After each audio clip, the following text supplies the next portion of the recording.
আধা উপনিবেশিক আধা সামন্ততান্ত্রিক ভারত রাষ্ট্রকে গণযুদ্ধের মাধ্যমে জনগণের রাষ্ট্রে পরিণত করা। নিজেদের অস্তিত্বকে জানান দেওয়ার জন্য তারা তাদের কাজের অন্যতম কেন্দ্র হিসেবে বেছে নেন কুসুমঝরা এলাকার এই জঙ্গল এবং আদিবাসী অধ্যুষিত অঞ্চলগুলিকে। ভৌগোলিক অবস্থানের কারণে এই এলাকা তাদের বাড়তি সুবিধা করে দিয়েছিল, কারণ অন্য যে রাজ্যগুলিতে তাদের সংগঠন আগে থেকেই ছিল সেই সমস্ত রাজ্যের সঙ্গে যোগাযোগ রক্ষা এবং একটি করিডোর ব্যবহার করে সহজে যাতায়াতের সুবিধা লাভের ক্ষেত্রে কুসুমঝরা ছিল সঠিক অবস্থানযুক্ত জায়গা।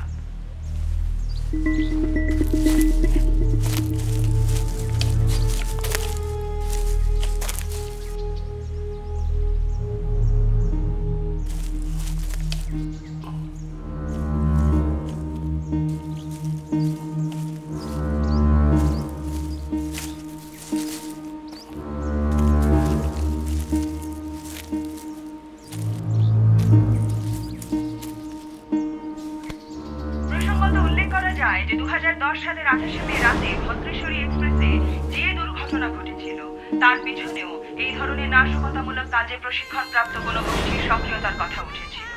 প্রায় 148 জন মানুষের মৃত্যু হওয়া এই দুর্ঘটনা ঘটিয়ে সন্ত্রাসী গোষ্ঠী এক ঢিলে দুই পাখি মারতে চেয়েছিল বলে কোনো কোনো মহলে সন্দেহ প্রকাশ করা হয়েছিল। একদিকে তাদের নিজেদের অস্তিত্ব ও শক্তি জানান দেওয়া, আর অন্যদিকে রাজ্যের আসন্ন বিধানসভা নির্বাচনে শাসক দলকে বিড়ম্বনায় ফেলা, এই ছিল তাদের উদ্দেশ্য। যদিও শহরাঞ্চলের বিদ্বজ্জনেরা এই ঘটনার অন্য ব্যাখ্যা উপস্থিত করেছিলেন, যা পরে সর্বৈব মিথ্যা ছিল বলে প্রমাণিত হয়। পরবর্তীকালে প্রাতিষ্ঠানিক তদন্তে এই ঘটনার সঙ্গে যে চরমপন্থী